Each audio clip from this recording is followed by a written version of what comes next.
candidatos a la presidencia. Ayer de esta forma.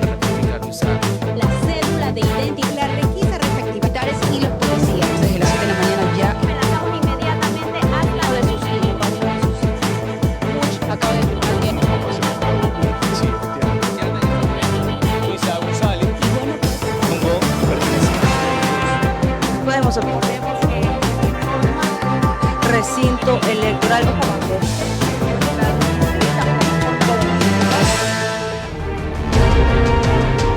Bien, son las 21 horas con 34 minutos. Ahora saludamos a Eduardo Mendoza y también a Osvaldo Moreno. Ellos son analistas políticos y también, en el caso de Eduardo, comunicador. ¿Cómo les va? Buenas noches. Buenas noches. Bien, empezamos con Osvaldo. A ver, los datos oficiales del CNE marcan en este momento, con cerca del 50% de actas escrutadas, una brecha muy corta, de apenas 2,5 puntos. Esto evidencia que quizás hubo mucha confianza de parte de una de las dos tendencias cuando se terminaba la campaña. Bueno, primero, buenas noches. Qué gusto estar en este espacio y compartirlo con un mentor, un amigo de toda la vida, Eduardo Mendoza Paladines, lo digo públicamente siempre. Gracias como siempre, Eduardo. Gracias, Waldito. Gracias, querido Jorge, qué gusto estar acá en esta casa de radiodifusión. Bueno, básicamente me parece que la voluntad popular es lo más importante aquí. Nos guste, no nos guste, esté a la medida, no esté a la medida. Y hay muchas lecciones de esta noche. La primera, por favor, démosle su lugar a las encuestas. ¿Hasta cuándo? Este es el único país del mundo donde lo que más se discute es lo que dice la encuesta, donde los asesores hacen de voceros y no de los contenidos. Y no porque las encuestas sean malas o buenas, porque creo que hoy ya surgen algunas datos nuevas.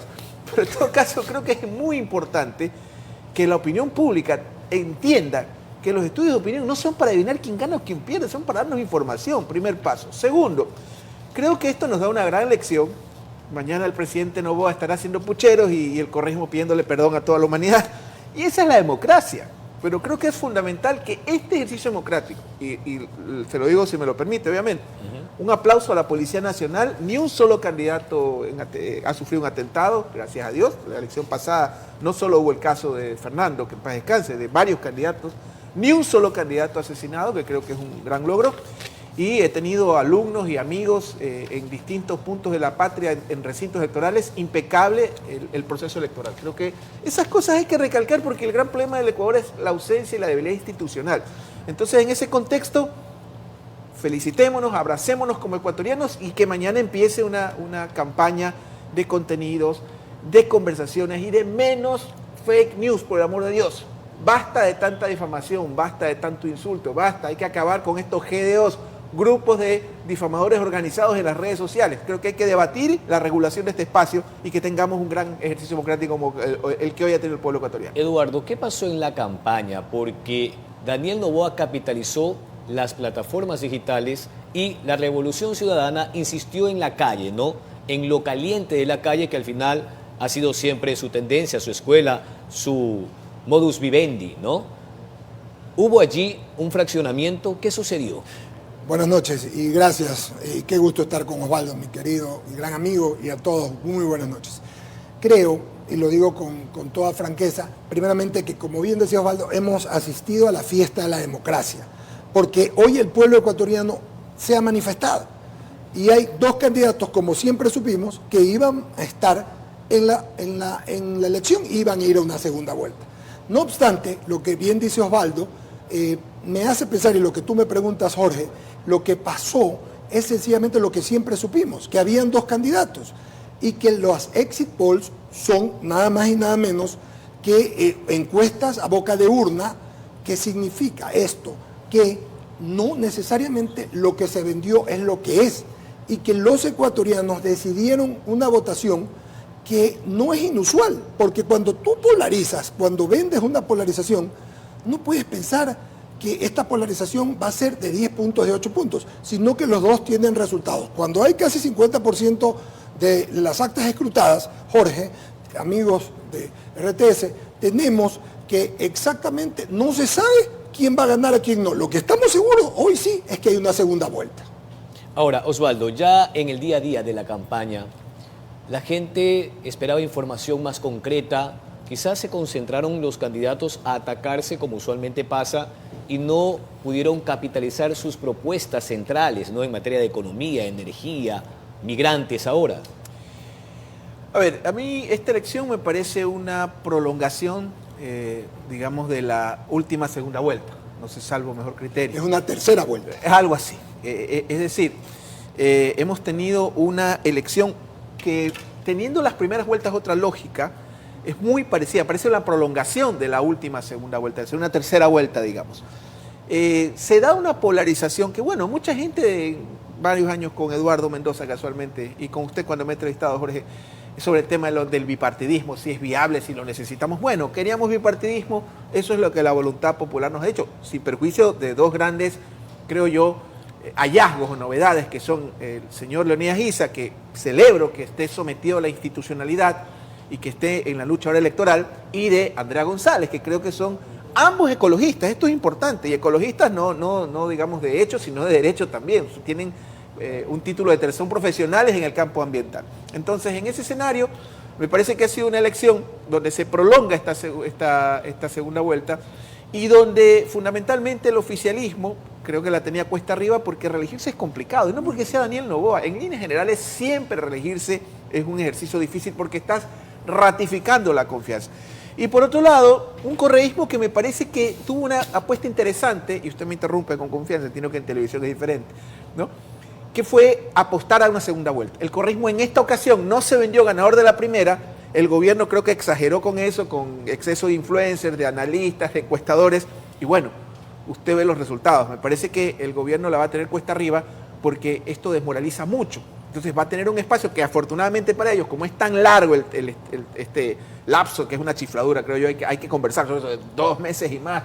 Me recuerda cuando no dejaron a Córdoba ser presidente por un lapso parecido en el siglo XX. Creo que es momento de tener este tipo de discusiones, y en esta extensa segunda vuelta ambas opciones nos presenten, digamos, alternativas a los ecuatorianos.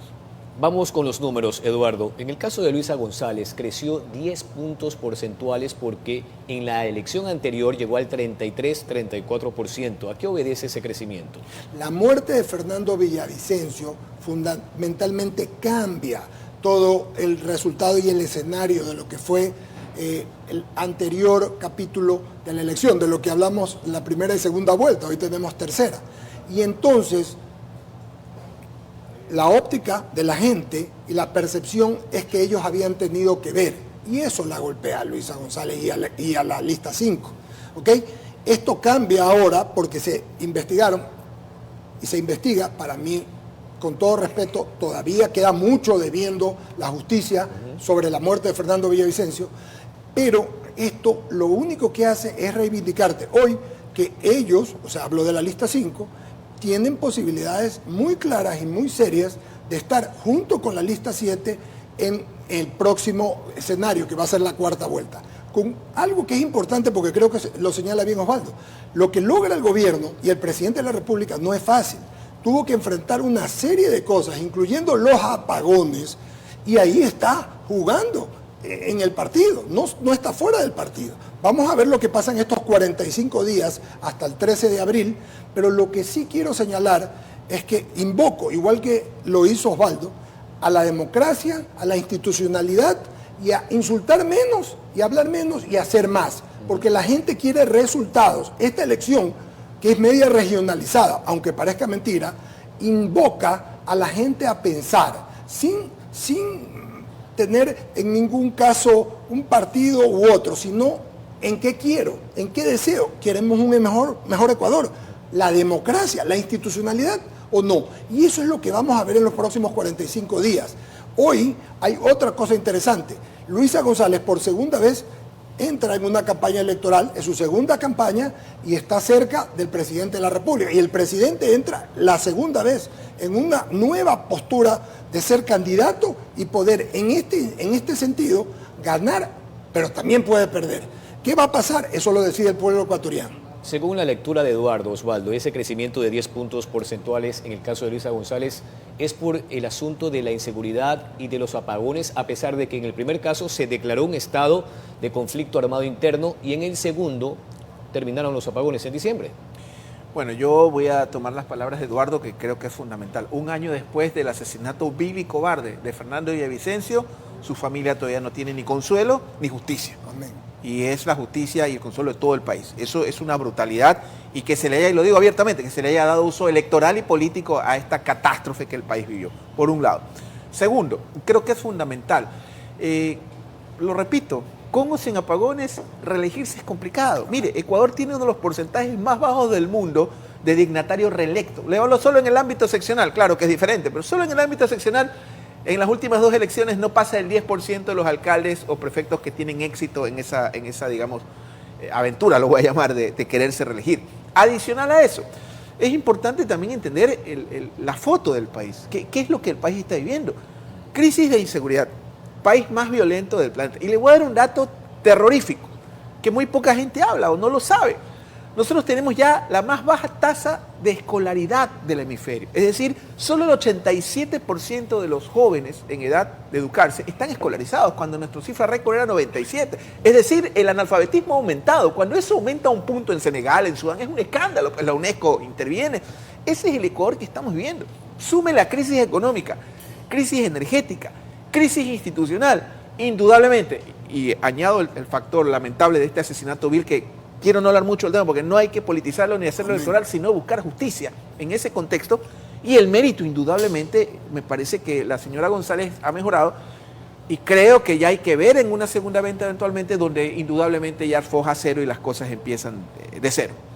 En la lucha anticriminal, Eduardo, parecería que la gente estuvo de acuerdo con el aumento en 3 puntos del IVA, y al final las diferentes acciones desde el gobierno parecería no han sido suficientes. Lo digo por la creación de fuerzas especializadas, la FICE en el caso de la lucha contra la extorsión o la FIAC en materia anticriminal. ¿Qué ha faltado entonces? Porque el año pasado se presentaron 22.000 denuncias por ambos delitos, obviamente el 90% por vacunas. Te demuestra, Jorge, nos demuestra que lo principal en una lucha como esta, porque es una guerra, es la inteligencia, no solamente la fuerza, porque para poder penetrar a estos organismos, a estas células que existen de la delincuencia organizada, necesitas inteligencia policial, militar, y eso no se logra en un año. Yo creo que el gobierno ha hecho todo lo que ha podido y más, igual que el gobierno anterior hizo todo lo que podía y más, pero no es suficiente. Nunca va a ser suficiente cuando los índices, como tú bien generabas y decías, son los que son. Hay muchas denuncias, la extorsión, y entonces la pregunta que a mí me cabe, siguiendo la tuya y en la misma línea que Osvaldo Moreno, es ¿qué queremos? ¿Hacia dónde vamos?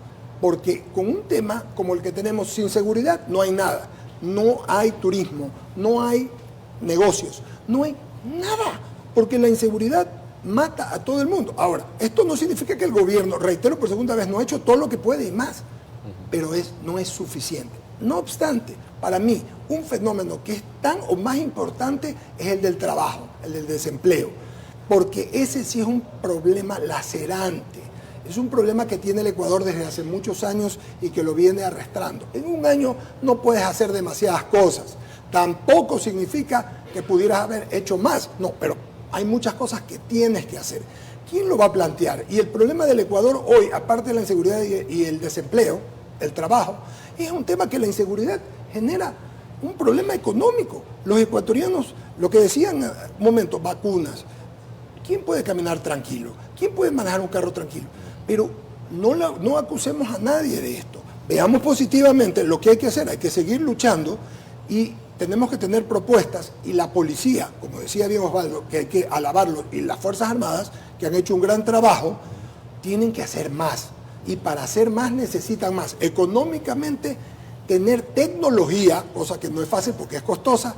Y en tercer lugar, seguir teniendo credibilidad. La gente le cree a los resultados, no a las fake news, no a los comentarios, sino a los resultados. Ahora, en la misma línea de seguridad, el presidente, por ejemplo, ha planteado 2 cambios constitucionales. El primero, que las bases militares extranjeras puedan instalarse de nuevo en el Ecuador. Eso está hoy proscrito por la Carta de Montecristi en su artículo 5. Y luego, lo último, ¿no?, un proyecto de cambio constitucional para que la prisión preventiva sea obligatoria en casos vinculados a delitos del crimen organizado. ¿Esto empuja el camión de la lucha anticriminal del gobierno? ¿Le suma o no? Mire, yo creo que no son los rusos, no son los chinos, no son los colombianos, los americanos o la potencia de turno que usted quiera. Cogemos el mapa mundi y le damos vuelta, el globo terráqueo. Somos los propios ecuatorianos. Yo creo que esto de la base, por ejemplo, hablemos de las bases norteamericanas, por ejemplo.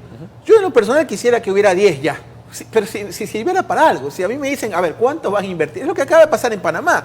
En Panamá en este momento, los panameños, ok, ustedes quieren que no entren los chinos, ¿cuánto van a invertir ustedes? Entonces, lamentablemente, en ese sentido, Estados Unidos ha perdido el control de la región, porque China, sin disparar una bala, es el mayor inversionista en materia de inversión extranjera en casi todos los países de la región. Entonces, el hecho de una base militar, al menos estadísticamente, si usted revisa las cifras, el año más seguro de la historia del Ecuador fue el año 16, el 17, hasta casi mediados de Moreno, hasta el 18. Teníamos una cifra, porque en América Latina no solo se mide la inflación por un dígito, que era nuestra gran aspiración antes, sino también los niveles de muertes violentas. Entonces yo no creo que una base extranjera sea una solución. Claro, cooperación, todo lo que tú quieras, compartir inteligencia. No creo que una base lo resuelva, pero indudablemente hay que tener convenios de inteligencia en ese sentido. Segundo, en el caso de la famosa prisión preventiva, el problema no es de medidas de populismo penal, se lo digo con respeto. El problema es un tema institucional. No puede ser posible que la policía haga un esfuerzo, perdiendo hombres la policía, de desarticular una banda, y que en menos de 24 horas la mitad de esas personas, muchas en flagrancia, salen libres. Entonces no, usted puede poner todas las reglas del planeta, pero si no hay una institucionalidad fuerte, no hay una justicia. Justicia que, ojo, que fue, porque yo siempre escucho, no, que la Asamblea y las leyes, esa justicia fue desmantelada hace bastante tiempo atrás. Entonces, en ese contexto, yo creo que es un tema de instituciones sólidas. Sí. Las dos candidaturas deben garantizarnos a los ecuatorianos en lo que nos propongan. Ojalá no solo en ese arcaico modelo de debate que tenemos, sino que las universidades convoquen a debates como en todo el mundo y que nos cuenten un poco qué van a hacer para aportar en el fortalecimiento de las instituciones del Ecuador. Y yo creería que también es un asunto de limpieza, de exfoliación Total. institucional, porque ya vio usted lo que pasó con Metástasis, Purga y Total, compañía. total. Hay una larga saga criminal allí. Son las 21 horas con 51 minutos. 2023 hubo una deserción de 60.000 alumnos en el caso de la costa. ¿Qué se puede hacer para sacar a esa juventud expuesta a la boca del lobo? Bueno, querido Jorge, usted acaba de dar la respuesta. 60.000 jóvenes. Y vamos más allá, vamos hilando más fino, porque mi padre, que paz descanse, me decía, tienes que saber estadística. Y yo, ¿para qué? Para nunca perder un debate. Pero ese no es mi fin de venir a debatir aquí. Mire, Yo apunto la estadística porque siempre, son muchos números. son los datos. Es que no hay vuelta a quedarle. Hace un momento hacíamos la alusión al tema de que el Ecuador ha bajado 8 puntos en la escolaridad. O sea, habíamos bajado 8 puntos de 97, que es nuestro récord histórico, en el año 16. No voy a decir en qué gobierno, voy a decir que estoy haciendo campaña. Ahora tenemos 86, la más baja de la región. Eso es vergonzoso.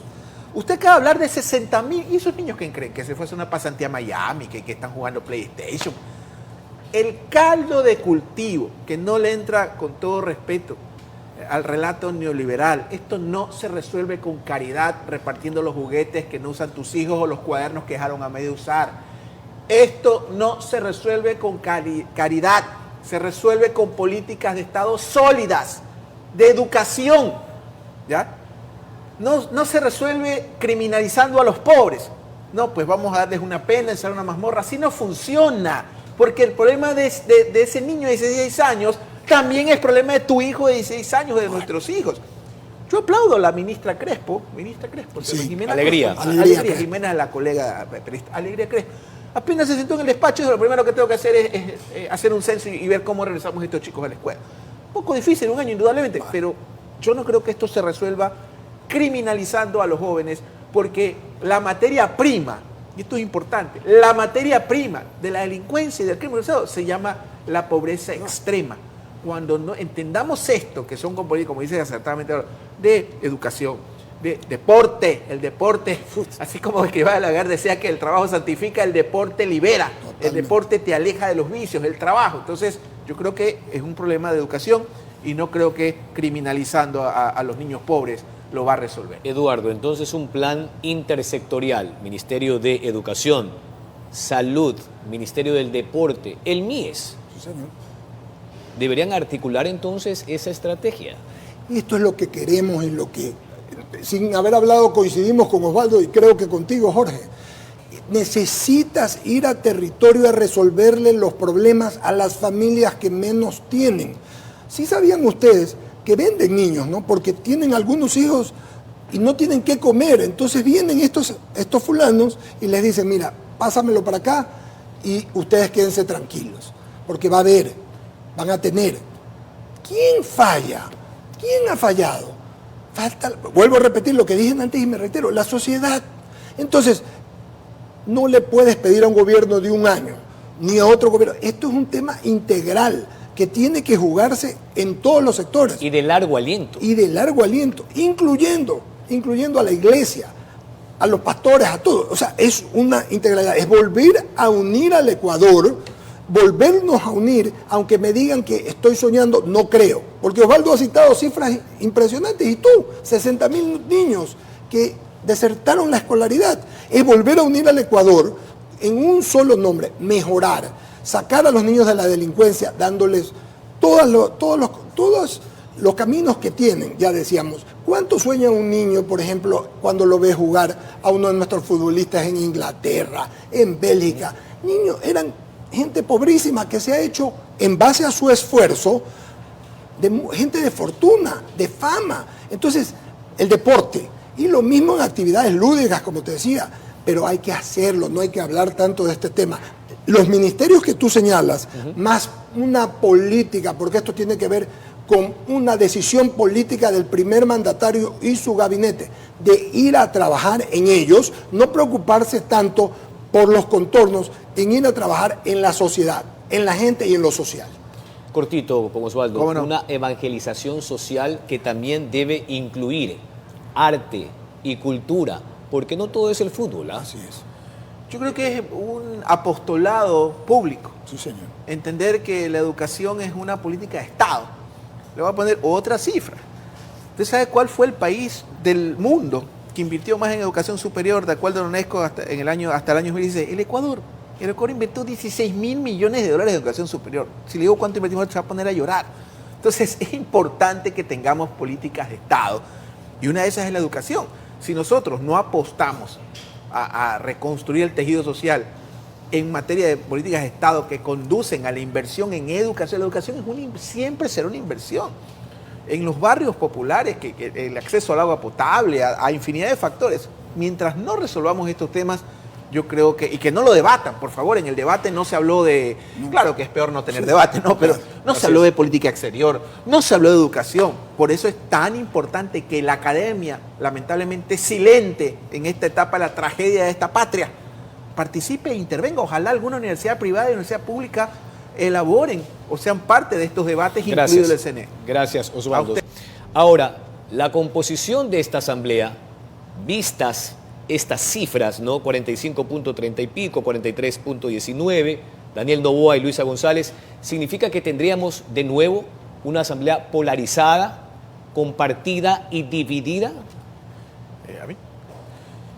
Yo no veo mal que haya una asamblea fragmentada, dividida, a favor de un... O sea, esa refleja la voluntad popular. Ese creo que es y se demostró con la administración de Henry Kronfleck, hay que decirlo públicamente y lo repito, que se podía volver a esas votaciones de más de 100, digamos, asambleístas para aprobar unánimemente un tema. A mí me parece mucho que fue parte del relato de Lasso, ¿no? Nos hablaban de una asamblea ineficiente, por ejemplo, en materia de seguridad, y créame que yo he escudriñado, he revisado hasta la última coma de la Constitución, y lo único que veo que la asamblea tiene competencias de cualquier cosa menos de la seguridad, por ejemplo. Me pongo solo ese caso. Así es. Entonces, creo que es importante un poder legislativo, porque es peor no tenerlo, y en ese escenario aparentemente habría esta polarización entre estas dos fuerzas.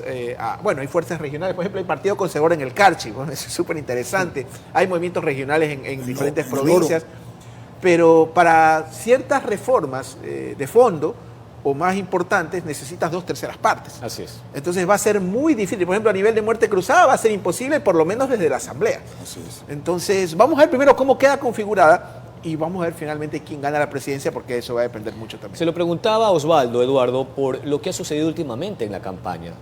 Hay una confrontación cómo concebir la gobernabilidad a partir de esta última etapa electoral, amén de quien gane, ¿no?, en segunda vuelta. Claro. Sí va a haber pues, una asamblea fraccionada. O sea, el Ecuador está claro que hay dos, está dividido en dos posturas, la de las 5 y la de las 7. Clarísimo. Y lo mismo va a pasar en la asamblea. ¿Sabes qué me preocupa de esto a mí? Que las minorías, o sea, los que menos tienen, se las lleven y no las mayorías. O sea, que la voluntad popular sea torcida por 2 o 3 que sacaron poquitos votos en la globalidad y que por tener 1 o 2 votos pueden poner en un momento, como fue el caso de Alarcón, hasta presidente de la República. Claro. Entonces, yo aspiro que haya civismo, que haya patriotismo en los asambleístas, para que voten lo que tienen que votar en favor de la gente, no en lo que les dicen y lo que les ordenan, a base de telefonazos o de orden, sino que puedan ser deliberantes y no obedientes, para poder pensar en el Ecuador en su mayoría, en sus mayorías, y no en poquito y sus partidos. Si yo creo que hay una gran lección que se viene dando en las últimas elecciones, repito por segunda vez, es que el Ecuador tiene dos caminos. El Ecuador está dividido, polarizado, y esto hoy no es nada más que un reflejo del pasado, de lo que pasó en la elección del presidente Lasso y de lo que pasa hoy en la elección del presidente. Ahora, hay asuntos de coyuntura, Osvaldo, que tienen que ver con el Consejo de la Judicatura y también el Consejo de Participación Ciudadana. Por ejemplo, el presidente Daniel Noboa el año anterior, por noviembre, daba una entrevista en medio de los cortes y decía que no descartaba la posibilidad de convocar a una consulta a fin de que se instale una Asamblea Nacional Constituyente. Eso es lo que hay que hacer, esa es la panacea. Hace más de 15 años nos dijeron lo mismo y hoy tenemos esta Constitución vigente. Bueno, primero que gane al menos la primera vuelta, porque como estoy viendo que el resultado va a terminar ganando González, parece. Ese creo que es el primer paso, ¿no? El primer escenario inmediato. Segundo, el presidente está en su derecho, dentro de los canales institucionales, de plantearle a la opinión pública de la nación la realización de dicho ejercicio. Ahora, tengamos también un debate. Ok, ¿cuál ha sido el resultado de las... ¿Cuántas? 21, 22 constituciones que tenemos como república? Y yo descuento las 3 primeras porque si tú lees las 3 primeras, la de Riobamba hasta las 2 de Ambato, como que había el tema de que volvemos o no volvemos a Colombia, ¿no? Era como, tú ves el artículo, los primeros 10 artículos nombran mucho a Colombia, de las constituciones nuestras. Y estas constituciones generalmente nos llevan a un debate, son de refundación o de refundición de la patria. Entonces, dentro de los canales institucionales, si el presidente o cualquiera lo puede convocar, adelante. El tema es hacia dónde nos va a llevar otro proceso constitucional. Desde mi punto de vista, esta es una buena constitución. Lo que requiere es ser modernizada, lo que requiere es ser, digamos, ajustada a ciertas realidades de los tiempos, pero entrar a un nuevo proceso. Por ejemplo, alguien me dice, volvamos a la del 2008. Bueno, volvemos al Sucre entonces. Volvemos a la tercerización laboral. Entonces, en ese contexto creo que es un ejercicio siempre, obviamente, de acuerdo a la realidad nacional. Bueno, primero, creo que es importante plantear de que lo del Consejo de Participación Ciudadana es solo un síntoma de líneas generales lo que pasa a nivel institucional en el Ecuador, los partidos políticos, los organismos de control, etcétera, etcétera. Digamos que el Consejo es como el pato, porque ha habido cambios permanentemente y cambia de manos. Para mí creo que tiene que haber una reforma estructural en ese sentido, pero más allá de lo que dice Eduardo es lo de fondo. Para mí el Consejo es forma, no fondo. Es decir, ¿cómo? Y en eso yo voy a discrepar. El tema de politizar, al contrario, es importante politizar los temas desde el buen concepto. El problema, y ahí vamos a lo que Eduardo dice, es que muchas personas capacitadas, honestas, no quieren ingresar. Ese es el otro gran problema. No quiere la gente ingresar a la política. Pregúntale a infinidad de personas que yo conozco muy valiosas, que sus esposas casi como causal de divorcio se meten a política. O sea, hay gente empresarios, amigos, gente muy honesta, políticos, personas con vocación. Entonces yo creo que el problema no es tanto la institución, sino cómo los ciudadanos más aptos, más idóneos, ingresan al ejercicio público, y en esto los organismos de control. Ojalá el Consejo de Participación Ciudadana fuera el único problema. Este es un país donde, le pongo un ejemplo, este es un país donde por un meme te hablan una institución fiscal, donde por cualquier cosa, por un tuit te allanan. Entonces, ese es el país que estamos viviendo, y el problema es institucional. Pero lo que se busca también, Osvaldo, y también para Eduardo, es esa parcelización del poder, ¿no? salir de la parcela del poder y del toma y daca, a fin de que se cumpla ese principio de la institucionalidad. Entonces hay que buscar, hay que plantear, hay que generar el debate para finalmente encontrar casi que la piedra filosofal, no el elixir, a fin de que eso funcione. Eduardo. Yo pienso, Jorge, en primero y Osvaldo, que al pueblo ecuatoriano, a la mayoría, a la gente de extrema pobreza, le importa nada el Consejo de Participación Ciudadana, el Consejo de la Judicatura, ni todo lo que podamos hablar. Al pueblo le importa tener mejores días en todo.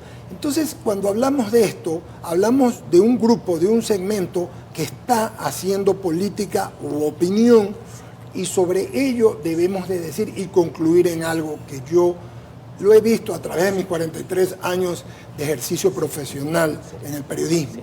¿Y sabes qué es, Osvaldo y amigos, Jorgito? Es que todo lo que se hizo después de esta nueva democracia, finalmente, todos los problemas, si tú escuchas al presidente Roldós, candidato, y a todos los demás, al presidente Febres Cordero, a todos, hablan de lo mismo, de los mismos problemas de los partidos políticos manejando la justicia, que hay un dueño de la justicia, que antes hubo un partido que era dueño de todo, que otro partido fue antes dueño de todo y ahora no. Por Dios santo, ¿hasta cuándo seguimos en esta narrativa perversa y desgraciada? Y no resolvemos los problemas como hay que resolverlos. Una nueva constituyente. ¿Creen ustedes que a la gente realmente le interesa eso o le interesa tener mejor economía, mejor tranquilidad en la seguridad, tener mejores caminos, mejores días? Yo cada que hablamos de estas cosas solo recuerdo a la gente más pobre del Ecuador.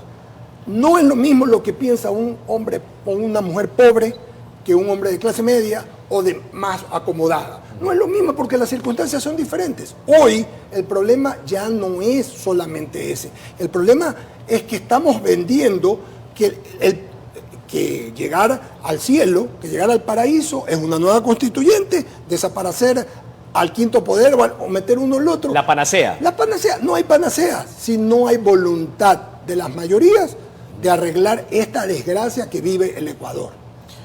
Bien, son las 22:20. Continuamos con este diálogo, Eduardo Mendoza, Osvaldo Moreno, a fin de que den sus opiniones en torno a varios temas. Vamos a ir concluyendo este diálogo porque hay asuntos pendientes en la gestión pública, el IES. Hay una ley que se aprobó hace poco y que le da un plazo de 10 años al gobierno de turno, al Estado per se, para que se ponga al día. Según los datos proporcionados por Eduardo Peña Hurtado, actual presidente del Consejo Directivo del IES, estamos hablando de un poco más de 24.000 millones de dólares, más del 50% del presupuesto general del Estado. ¿Cómo se asume todo eso, Osvaldo? Primero, es una chifladura que una institución que tiene casi 500 millones de dólares de liquidez mensual esté en la situación en que está. Al margen de Eduardo, que le tengo mucho aprecio, Eduardo Peña, y de diferentes gobiernos, para mí es inadmisible. 500 dólares de liquidez, así todos los meses, en la caja. Es una chifladura. Segundo, que no se puede tener control ni siquiera sobre el hospital más importante, que es el Teodoro Maldonado. Ahí nos enteramos que hay unas mafias enquistadas, supuestamente. Es una barbaridad. Ahorita está secuestrado, entiendo, un funcionario. Bueno, militarizaron el hospital. Es que esto es como el petróleo. Esto no se resuelve con medidas de militarizar, que son respetables, ¿no? Sino medidas de fondo. Hay que tener un debate sobre la seguridad social, pero sobre todo en su administración, en cómo vamos nosotros primero, porque esto no, yo creo que darle con un garrote al afiliado, o sea, qué servicios tú recibes, porque ese es otro de los grandes problemas. Los grandes perdedores o las grandes víctimas de la crisis nacional son las clases medias, la que paga IES, la que paga impuesto a la renta, la que paga colegio privado. ¿Cómo es posible que tú tengas que pagar un seguro privado cuando tienes una seguridad social? Y perdóneme, hasta hace 8 años se había recuperado un poco las clases medias, empezaron a conocer el IES y salían con 2 quintales de remedio. Ahorita no consigues ni aspirinas. Entonces, para mí el tema de la seguridad social requiere un debate nacional sobre la administración. Yo estoy en contra de la privatización en todas sus formas, pero la concesión de ciertos servicios, por ejemplo, los fármacos, yo creo que ahí tiene que haber una alianza con la empresa privada. No solo seas mi proveedor, voy a poner un ejemplo, sino también tú distribúyelos. Y eso es muy fácil de hacer, como todo el mundo. Vas con la receta a determinada farmacia y eso tiene un inventario y así lo puedes hacer, porque este IES no puede continuar como está. Vamos a un tema político. Entre los cambios a la Constitución, el presidente ha planteado la eliminación del financiamiento estatal a los partidos políticos y claro, eso ha generado sin duda escozor en medio de las diferentes organizaciones. ¿Allí se termina el problema? Mira, querido Jorge y Eduardo, si yo fuera jefe de Estado, o si usted fuera jefe de Estado, o Eduardo fuera jefe de Estado, yo iría con los años de cariño y amistad que tengo con los dos, desde las aulas contigo. Yo voy, Eduardo, y te quito el celular, hermano, y se lo entrego a tu esposa. Señora, solo para llamadas de familia. No lo deje ver Twitter, no lo deje ver. Quítele el celular, que creo que las esposas son las que más poder tienen sobre nosotros. Y las hijas. Y las hijas, correcto. Mucha fiscalización. No, yo creo que es lo que yo llamo la burbuja de la opinión pública. Bueno, Durán lo llama el círculo rojo. Pero sobre todo en Quito. todo está... Perdóname, yo sé cómo... Yo no soy experto en materia digital, pero trabajo con mucha gente en el tema, contrato mucha gente cuando trabajamos en temas electorales. Y yo me doy cuenta, ¿quiere que le genere una tendencia? ¿Cuánto cuesta? Tanto, pin, tal software. Y lamentablemente, cuando un jefe de Estado está pendiente del teléfono, que eso creo que le pasó en parte a Lazo, cuando luego estás pensando que lo que dicen 4 vecinos de Cumbayó a San Borondón, y me incluyo, que es lo que piensa la mayoría o que es lo correcto, estás mal de la cabeza. O sea, perdóneme, pero este tema que usted me plantea me parece una fantasía tuitera más. Me parece un tema que digamos que tenemos que debatirlo, que tenemos que ejercerlo, pero no creo que sea la solución en ese sentido. Eduardo. Tú preguntas claramente, quiero saber el fondo de tu pregunta. Bueno, yo quiero saber si al final esta eliminación del financiamiento estatal tendría algún objetivo, porque lo que ha dicho el presidente es que ya el Estado no le pague la vida a los partidos políticos. Sí, yo te voy a decir algo que lo comentamos hace un rato. ¿Cómo nace este financiamiento? Porque antes de la nueva democracia habían lo que se llamaba empresas electorales. Venía un dueño de vidas y haciendas, pagaba y ganaba. Entonces, previo a la dictadura, previo a la democracia militar, realizó comisiones donde hubo gente muy capaz y el fondo era terminar con las empresas electorales. Y así nace el fondo partidista, lo que llaman. Pero el problema es que en esa nueva democracia nace la ley de elecciones y la ley de partidos políticos. Y el entonces Tribunal Supremo Electoral, debía de liquidar a los partidos que en 2 elecciones tuvieran menos del 5% del cociente electoral, ¿verdad? 40 años después o 43 años después no ha sucedido. ¿Qué pasa si lo eliminamos? El presidente piensa como mucha gente piensa. Sí, debemos eliminar porque los estamos adelante en esto. Yo creo, solo termino con esto, en decirte que hay que repensarlo, pero que a la gente más humilde esto no le interesa. A la gente más humilde le interesa que los recursos sean bien canalizados. Yo pienso, para concluir, que el fondo partidista debe tener más perspectiva, más discusión, y si se elimina o no se elimina, tenemos que ver. Más adelante vamos a ampliar ese criterio. Son las 22 horas con 29 minutos. Vamos a una pausa comercial. Esto es Usted Decide 2025.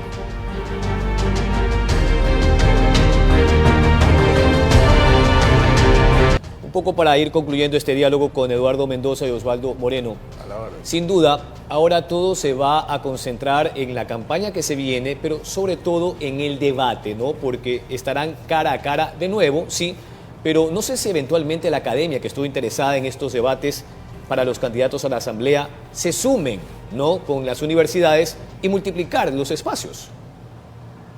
Bueno, primero un saludo a mi esposa, estoy con Eduardo, estoy con Jorge, sé que es un poco tarde, no te preocupes. Es una justificación eso, ¿ah? No, tiene un pánico ella acá, salir a Guayaquil, ir a la panera de Torrijos, estoy bien. 1, 2.